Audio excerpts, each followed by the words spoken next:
하다 보니까 그리고 시간도 1920년부터 어떻게 보면 95년 이제 굉장히 가까운 시일까지를 다루다 보니 굉장히 좀 이게 정말 맞나 스스로에게 굉장히 계속 질문도 들고 이런 부분이 있었습니다.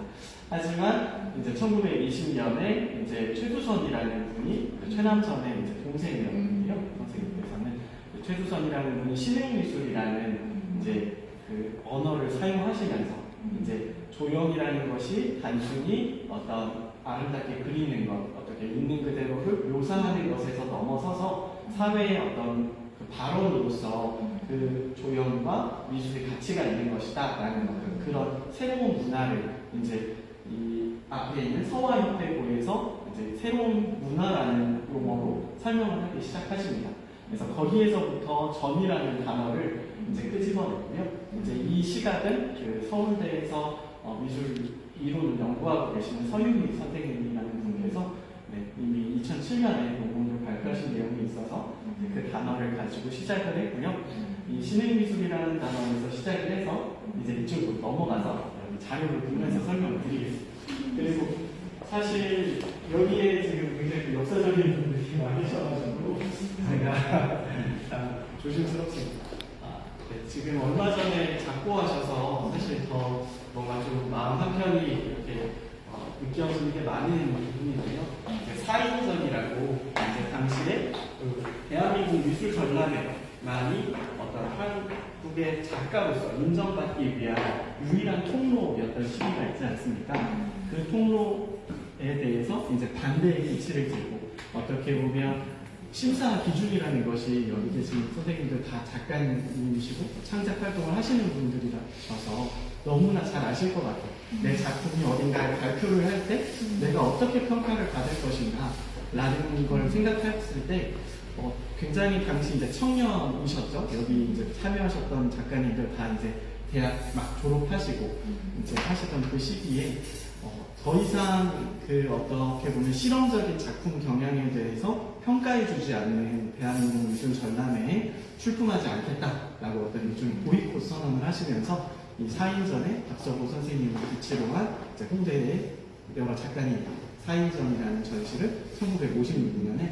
이제 개최를 하게 됐고 이 전시를 시작으로 해서 굉장히 많은 작가님들이 반국전의 어떤 대열에 공찬을 하시게 됩니다. 이런 게 굉장히 저는 사실 조형적으로 어떤 미술 제도권의 전이라고만 생각을 했는데 제가 또 자료 조사를 하다 보니까 1960년에 이제 4.19 혁명이 있지 않습니까? 4.19 혁명이라는 어떻게 보면 기존 제도의 어떤 이승만 정권에 대한 반대의 목소리를 냈었던 그 4.19 혁명에 앞서서 4, 5년 전에 이미 어떻게 보면 이런 반제도적인 도전으로서 했다는 측면에서는 사회적인 측면에서도 어떻게 보면 전이로서도 평가할 수 있지 않을까. 어떤 연구적인 측면이라기보다 제가 이제 전시를 준비하면서 그런 생각을 하게 됐고요. 그리고 이제 1960년에 이제 선생님들께서 박서보 선생님 외에 또 이제 서울대의 이제 윤영우 선생님이라든가 여러 선생님들께서 60년 전을 계획하시면서 지금 이쪽에 있는 이미지처럼 이제 벽에 작품을 걸고 첨우가 되는 큰 작품들을 걸고 하면서 그리고 전시를 하시면서 반국전의 목소리를 내셨던 것들이 있습니다. 여기에는 그 사인전과 벽전 60년 전 외에 이제 모던 아트 협회나 현대전 같이 그 당시에 그 대열에 참여했었던 작가님들 또 어떻게 보면 그 대열보다 더 앞서서 이제 김한길 선생님이라든가 류영국 선생님, 박보석 선생님 이런 분들이 참여하셨었던 협회들의 그런 활동들도 보여주면서 그분들이 단순히 갑자기 어디선가 튀어나온 게 아니라 저 앞에 말씀드렸던 그 신흥미술의 어떤 그 사실 김한길 선생님이라든가 여러 선생님들이 또 일본 아방가르드 어떤 연구소라든가 이런 데서 활동하시면서 보셨던 그런 조형 언어들이 이제 나오게 됐었던 그런 부분도 함께 설명을 하고자 했습니다.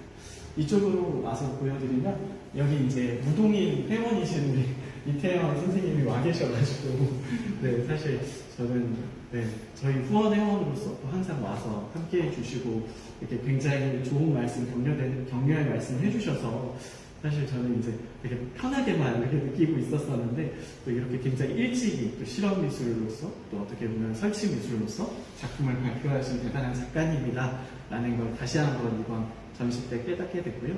이 무동인이라는 걸 통해서 이제 당시에 어떤 방독면을 이제 조형으로서 어떤 설치 미술로서 이제 하면서 당시에 어떤 1960년에 4.19 혁명, 또 5.16 군사정변, 또 베트남 전쟁 이런 여러 가지 어떤 정치적으로 혼란한 시기를 그 방독면이라는 어떤 하나의 오브제 가지고만 하더라도 작품으로서 발표하는 네. 건너편이 이회전인데. 아, 예, 맞습니다. 네, 여기 이회. 네, 맞습니다. 감사합니다. 네. 그리고 그 뒤에 논코라트라던가 이제 악듀엘전, 그리고 오리진전처럼 이 단체에 활동했었던 작가님들이 또 변화하면서 작품을 발표하셨던 것도 볼 수 있습니다.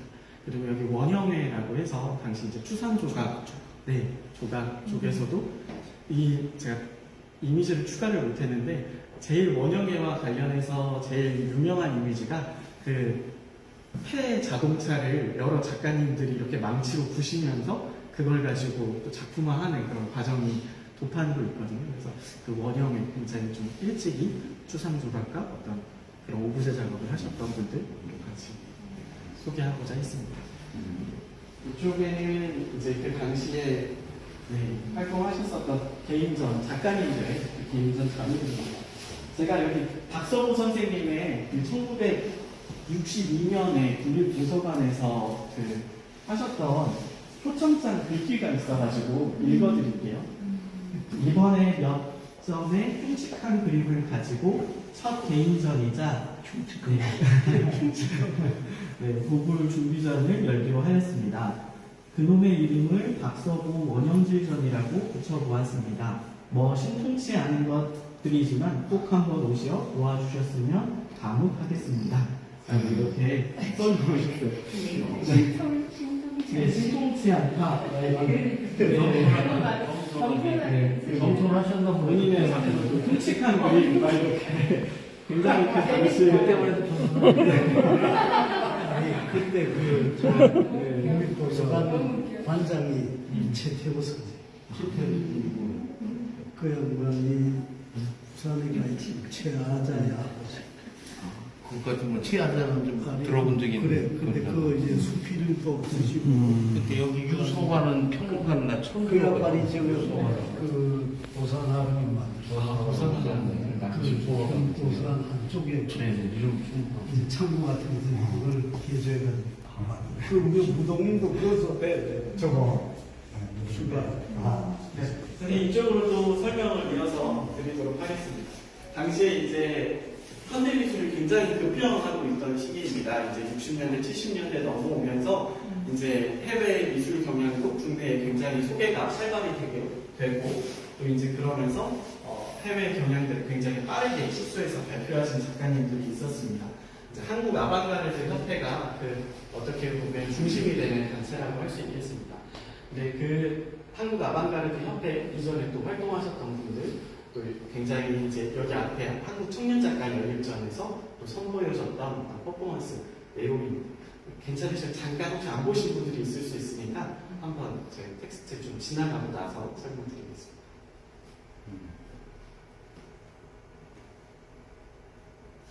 동인의 그 전시장 최국연 작품이 있는데 거기 저거 있잖아요. 우산쓴 우리 김영대 선생님인데 이건웅 선생님의 그 자료적 보고서 공간에 실린 책 있잖아요. 거기 잘못 써놨던 거 그래. 그래서 김영대 선생님하고 80년대 중반에 제가 이제 퍼포먼스 할 때 바깥골 미술관 가가지고 이제 거기서 만났어. 그래가지고 포장 맞춰서 술 자시는데 여럿이 그거 내라 이거예요. 뭐 얘기를 하시더라고요. 그래서 아무것도 글 쓰면서 바꿔놨어. 제가 바꿔놨다가 이건 선생님 잘 모르셨던 거예요. 그때 최국연과 그 벌써 결혼해가지고 부부였어. 그렇죠. 그래, 부부였어. 김영재 선생님 돌아가시기 전에 우리가 구술체로거나 따놔야 돼. 왜냐면 그렇지만 생생이가 아주 참 재밌는 일화 같은 거 그때 당시에 그런 걸 많이 알고 계셔요.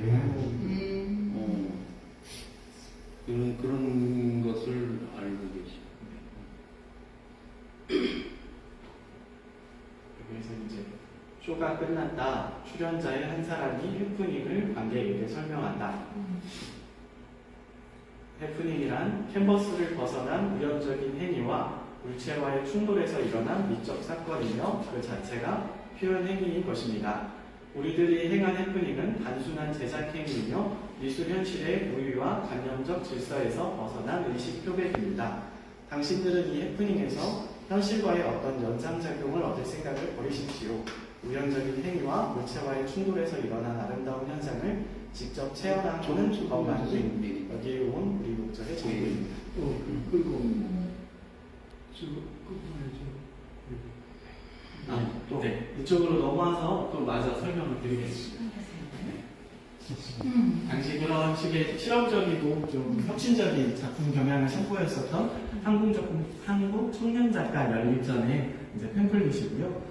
그리고 이때 이제 김구림 선생님과 그리고 또 정강자 선생님, 그리고 이제 같은 또 정찬승이라는 작가님도 계셨죠. 그래서 그런 선생님들이 발표하셨었던 좀 굉장히 일찍 하셨던 어떤 좀 실험적인 작품들입니다. 그래서 특별히 김구림 선생님 같은 경우에 24분의 1초라는 어떻게 보면 최초의 실험 영화라고 할 수 있는 작품을 이제 발표하셨고 또 제4 집단이라는 어떻게 보면 연극 그리고 다른 굉장히 다른 무용이라던가 이런 쪽에서 활동하시는 분들을 이제 다 함께 어떻게 보면 범장르적인 활동으로서 활동을 하셨던 기록도 살펴볼 수 있습니다. 당시에는 이런 전위적이고 실험적인 작품 경향이 굉장히 반사회적인 걸로 많이 평가를 받았습니다. 또 아니면 굉장히 가십거리 정도, 아니면 특별히 정강자 선생님 같은 경우에는 그 처음에 이렇게 선보였던 그 누드 퍼포먼스 때문에 이제 이후에 어디에 가서 작품을 선보이든지 약간 사람들이 누드 퍼포먼스 또 선보이지 않을까, 약간 그런 식으로 약간 뭐라고 해야 될까요? 그걸 기대라고 하기엔 좀 그렇고 그런 식으로 어떻게 보면 굉장히 표상적인 어떻게 보면 굉장히 좀 가십거리로서 이제 작가님을 많이 다루었었던 그런 좀 어떤 흐름도 있었죠. 그래서 이쪽에 나중에 좀 앞에 나가는 쪽에 그런 작품들도 함께 설명을 해봤습니다. 그래서 여기 한국 아방가르드 협회가 이제 설립이 되면서 굉장히 다양한 활동이 있었습니다. 근데 한국 아방가르드 협회에 대한 평가 중에 조금 그 당시에 아쉬웠었던 부분은 당시가 이제 군사 정권이던 시기이다 보니 굉장히 어떤 그 반체제적이고 굉장히 좀 지나치게 실험적이라고 할 수 있는 그런 부분들에 대해서 국립현대미술관에서는 전시를 하기가 어렵다라는 식으로 이제 AG 단체의 어떤 전시를 처음에는 좀 거절을 했었는데 이제 이일 선생님과 그 당시에 소속되어 계셨던 선생님들이 우리는 반체제적이고 그렇게 막 어떤 반정부적인 걸 하려고 하는 것이 아니라 이런 것들을 다 순수 미술의 범주 안에서만 행하는 것이다 라고 얘기를 하면서 국립현대미술관의 어떤 제도 안에 들어가서 전시를 하시게 됐는데 이제 그런 부분에 있어서 어떻게 보면 어떤 전이라고 하는 것이 단순히 심미적이고 조형적인 것에서만 국한되지 않고 정치적인 것이나 우리 삶의 일부랑도 연결이 되는데 아쉽게도 이 한국 아방가르드 협회의 활동에서 그런 부분, 정치적인 것과 일상적인 것에 대한 부분이 많이 이렇게 감소했다라는 부분에서는 때로는 그런 부분에서는 비판받기도 하는 그런 부분이 있습니다. 이쪽으로 넘어가서 설명드리겠습니다.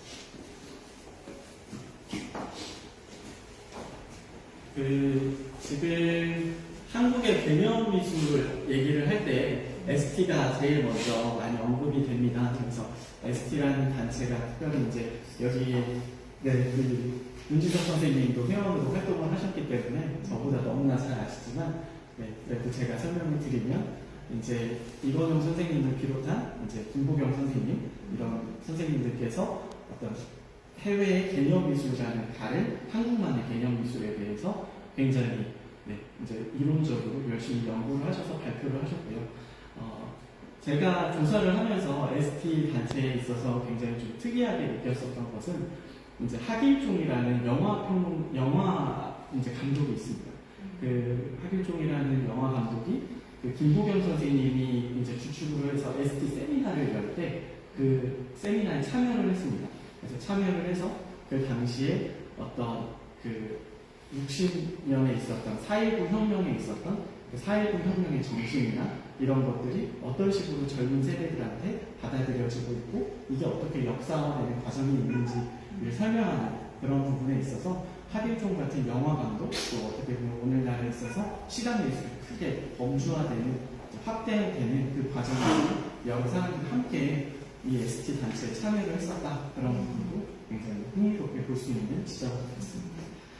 그리고 제가 이번 전시를 하면서 사실 좀 어려웠었던 부분은 이 단색화 부분입니다. 사실 이 1975년에 한국 5인의 작가라는 한국 5인의 작가 5가지의 흰색전이라는 부분이 이 당시에 전이라고 할 수 있는 것, 이 부분에 있어서 사실 그 전이의 개념적인 측면보다 전이가 또 어떻게 사용되었었는지를 우리가 함께 생각해보면 좋을 것 같습니다. 사실 1980년대까지만 하더라도 전이라고 하면 현대, 그리고 모던, 컨템포러리 이 용어들이 사실 다 대부분 전이의 개념으로 전이란 용어로 함께 사용이 됐었습니다. 그래서 그 우리가 저 앞에 얘기했었던 그 시민미술로 시작한 어떤 전이의 흐름, 어떻게 보면 심리적 전이와 정치적 전이들 다 아우르는 그 부분에 있어서 이 한국 5인의 작가 5가지의 흰색전 같은 경우 이제 단색화라고 우리가 흔히 얘기할 수 있는 부분은 조금 다소 거리가 있다고 느끼시는 게 당연하다고 생각을 합니다.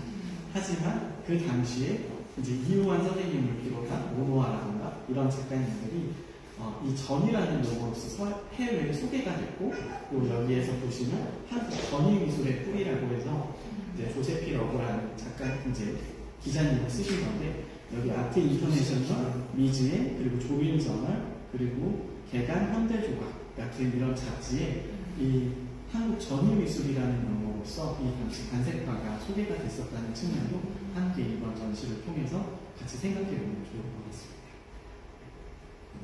좋습니다.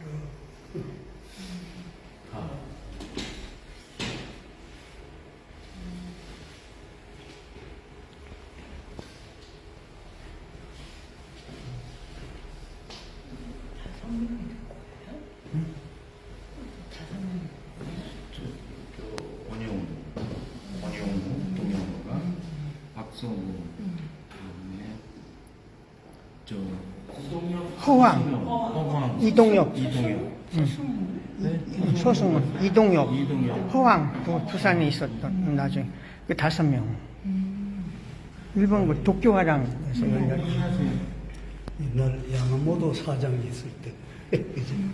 저희 이쪽에 이번에 김 회장님께 또 한번 제가 편하게 설명을 드리면 이번에 정치적 전이라는 파트에 대해서 이번에 강성원 선생님께 글을 청탁을 드려서 글을 받았습니다.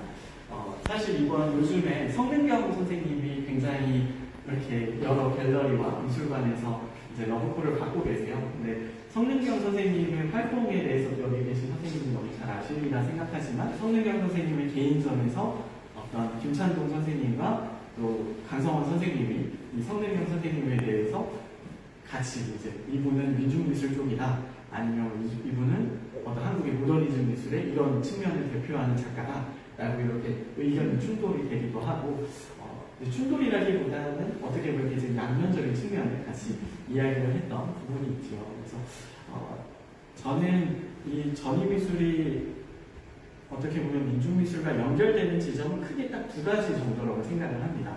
하나는 어떤 산업화 속에서 소외됐었던 분들, 어떻게 보면 농촌이라든가 이런 굉장히 어떻게 보면 사회적으로 미술의 어떤 제도권 안에 있는 미술 문화에 대해서 향유하지 못했었던 분들에 대한 걸 다루었다는 측면과 또 다른 측면에서는 일상과 제도가 분리된 시점에서 그 부분에서 그걸 해결하고자 했었다. 해결이라기보다 그 부분을 자신들의 작품으로서 보존했다라는 측면에서는 전이미술의 측면이 있지 아니한가 그런 부분을 생각을 하게 돼서 함께 소개를 했고요. 대표적인 사건으로는 1985년에 네, 20대의 힘전이라는 전시가 있었습니다. 사실 이 전시에는 작품이라고 할 수 있는 이 당시에 시각이 어떤 것이었냐면 이게 작품이라고 할 수 있느냐라는 시각이었어요. 왜냐하면 대부분 포스터였거든요. 그러다 보니까 그 당시 이제 경찰 쪽에서는 이거는 작품이 아니다. 좀 어떻게 보면 좀 격하게 표현하면 찌라시 같은 거다. 사람들을 이렇게 선동하고 이러는 거다. 라는 측면에서 그 당시에 전시에 그 경찰이 와서 작품을 다 가져가는 그런 일까지 있었습니다. 그래서 이런 부분에 대해서 이제 사람들의 의견이 여기에 이제 나오고 있죠. 그래서 김보경 선생님 같은 경우에 민중미술은 미술 인형이 못 되고 구상미술의 특수한 장르다. 홍익대 이일 선생님은 민중미술의 현실 수용을 하는 측면에서 긍정적이지만 이제 어떻게 보면 좀 정치적인 것들이 이제 이데올로기랑 결합된 위험이 있다. 그런 부분이 있고, 근데 한출봉 작가는 이제 이런 반문을 합니다. 포스터는 예술일 수 없는가? 미술은 생활과 분리된 것이라는 인식을 깨는 것, 그것 자체가 우리의 작업이다. 라는 측면에서 사실 그 성원경이라는 선생님께서는 이 민중미술을 해외에 소개할 때 이건 개념미술에 더 가깝다. 민중미술이 약간 그런 측면을 또 소개하기도 했었습니다. 하지만 이 부분은 아직 한국에서 많이 연구되거나 다루어지지는 않는 측면이고요. 아직도 이제 민중미술은 그렇게 좀 정치적인 언어 안에 갇혀져 있다고 평가하고 있는 것이 오늘의 현실 같습니다. 이제 이쪽에 오게 되면 사실 생태미술이라고 최근에 에코뮤지엄 하면서 에코에 굉장히 사람들이 관심을 두고 있습니다. 왜냐하면 자연 환경이 굉장히 급변하고 있다 보니까 이제 그걸로 인해서 뭐 쓰나미, 지진, 여러 가지 그런 우리가 실제적으로 경험하게 되는 그런 어떤 자연 현상들에서 오는 아픔 이런 부분들이 있다 보니까 생태 그리고 에코라는 단어에 많이 집중하게 되는데요. 그런 측면에서는 1980년대에 이미 야투와 바깥미술이라는 두 단체를 중심으로 이제 제도권과 좀 거리를 두면서도 이 나외 어떤 현장에서 작품 활동을 하셨던 분들이 있습니다. 그래서 그분들에 대한 것들도 함께 소개를 이제 하게 되고요. 그리고 이러한 여러 가지 논의들이 이제 횡단이나 그룹의 발표 형식과 그 이념이라는 어떤 워크샵 이런 것들을 통해서 또 역사화되어가는 과정 그 자체를 저희가 전이에 대한 기록이다라고 하면서 이번에 다루었고요. 저희가 이번 전시 같은 경우에 보시다시피 자료 전시다 보니 제가 이제 말이 굉장히 길어졌는데요. 네, 저희가 이제 만들어지는 도록이 있습니다. 그래서 이 도록에는 지금 제가 말씀드린 내용 외에 또 굉장히 기념비적인 원고들, 특별히 이제 이일 선생님이 쓰셨던 이제 한국 전이 미술에 대한 정신에 대한 부분들, 이제 그런 부분들도 함께 다루게 되고요.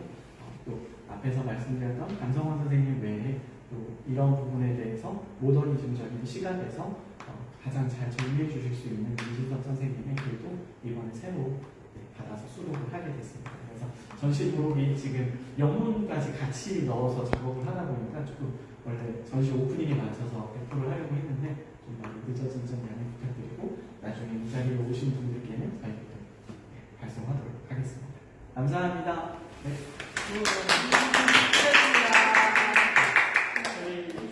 감사합니다.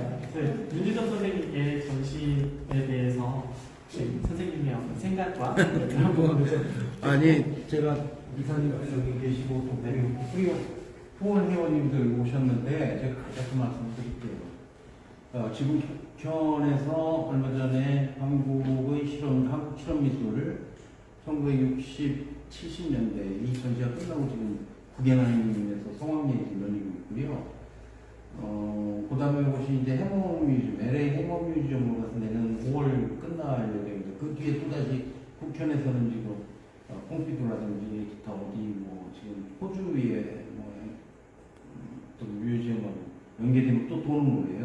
지금 현재 이제 그런 상황이고 그런데 지금 김단진 미술자료 박물관에서 이처럼 아주 그 핫한 이슈로 등장한 실험미술, 전위미술을 이거를 또 되돌아보는 문헌적으로나 자료적으로 되돌아보는 그런 전시회를 열리게 돼서 후원회장으로서 굉장히 좀 고마움을 느끼고요. 또 여기 계신 다 이해했다고 후원님 회원 이사님들 또 평타 회원님들의 그런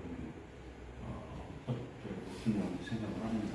지금 우리 선생님이 이렇게 들으셨듯이 상당히 그 김달진 미술 자료박물관은 좀 어딘지 모르게 좀 약간 고전에 치우친 그런 데 아니냐 그런데 이렇게 획기적인 지금 이슈, 전위미술이라고 하고 이런 것까지 다 소화할 정도의 그런 어떤 소장품 또 수집 범위가 넓어졌다고 생각하면 아마 생각을 달리 하실 것 같아요.